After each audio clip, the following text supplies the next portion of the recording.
On October 9th, 1922, a man named Guy Shaw, S-H-A-W, Guy Shaw, filed a pension application in Harrison County. Shaw stated that he was a 78-year-old native of North Carolina who had lived in Texas for 74 years, and he said that he had served from 1862 to 1865 in Company B of the 14th Texas Infantry Regiment, and that was a company raised almost exclusively in Harrison County. He had no home and he had no property.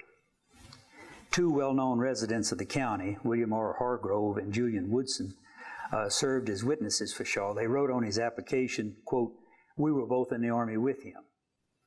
Shaw signed with his mark, indicating illiteracy. The county judge of Harrison County signed that the form had been sworn to in front of him. Someone wrote on the application, quote, "Send warrants to me, care of W.R. Hargrove, Marshall, Texas, Palestine Street." And that was written on the application. Well, Shaw's application was sent to the Comptroller of Public Accounts in Austin. He, in turn, wrote the War Department in Washington, D.C. for verification of Shaw's service. The War Department replied that it had no record of Shaw's service, but noted that their files of Confederate Army service records were incomplete and poorly indexed. So the reply concluded, this is a quote, "The failure to find a person of any name is by no means conclusive evidence that such person did not serve during some period not covered by the records on file in this department." And that reply apparently satisfied the Texas authorities, so Guy Shaw received his pension. They began paying it on September the 1st, 1922.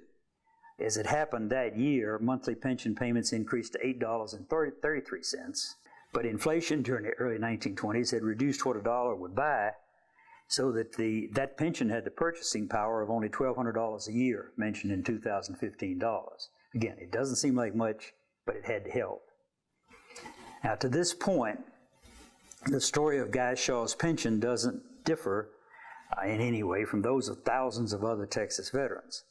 However, everyone involved had failed to mention or to detect one very important fact: Guy Shaw was an African American. United States Census records prove this beyond a doubt. For example, the census of 1920 for Harrison County, which reported Guy Shaw as a 75-year-old native of North Carolina, and that was information that matched what he claimed on his pension application, noted his race as B. So he was also identified as a black man in the censuses of 1870, 1880, 1900, and 1930. So who was this African American who got a pension as a Confederate veteran? Well, Guy Shaw was born in 1844 as a slave belonging to a North Carolina family farmer named William R. Hargrove. Guy, as he was known as a child. Slaves didn't have surnames. They had only given names. He was just 2 years younger than one of his owner's sons, a boy who happened also to be named William R. Hargrove. He wasn't called Junior, but he had the same name as his father.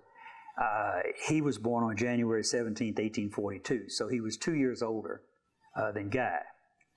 The Hargrove family moved to Texas in 1848. They settled in Harrison County, where they established a plantation by their slaves. They owned 41 slaves in 1850, so the 20 slaves would generally list somebody as a planter. They had 41 slaves. Now, William R. Hargrove, the father, died in October of 1856 when his namesake son was 14. But an older son named Richard Henry Hargrove administered the estate and kept the family together.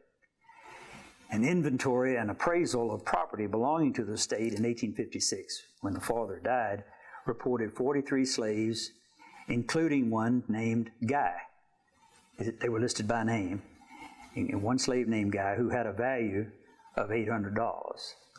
I had no proof until I found that Guy was actually a slave over in the Hargrove place. It takes very little to make a historian happy, and when I found that, I was really happy.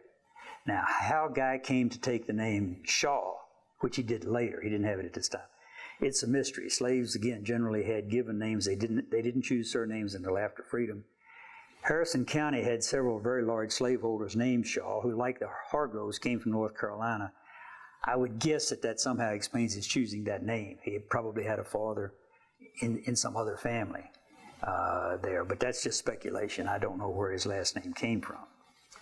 Now, in the spring of 1862, as it became clear that the Civil War would be long and costly, William R. Hargrove, at the age of 20, joined Company B of the 14th Texas Infantry. He spent the next 3 years as part of General John Walker's Texas Division. That was the legendary Greyhound Division that fought throughout the Trans-Mississippi Department. Now, Guy Shaw, who I repeat, was nearly the same age and a lifelong acquaintance of William R. Hargrove, went to war with his owner.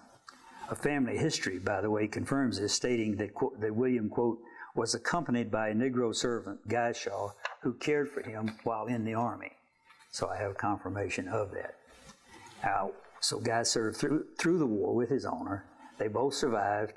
Guy came home to Harrison County in 1865 as a free man. He was freed, of course, on Juneteenth in Texas. He married in 1866. He lived as a tenant farmer for more than 50 years before he received a pension with William R. Hargrove's, his former owner's support in 1922. In the meantime, by the way, Hargrove's health and finances deteriorated to the point that he applied for and received a veteran's pension in 1910. That was more than a decade before Guy Shaw's successful application in 1922. Shaw and Hargrove both lived through the 1920s, and they died within less than 2 years of each other.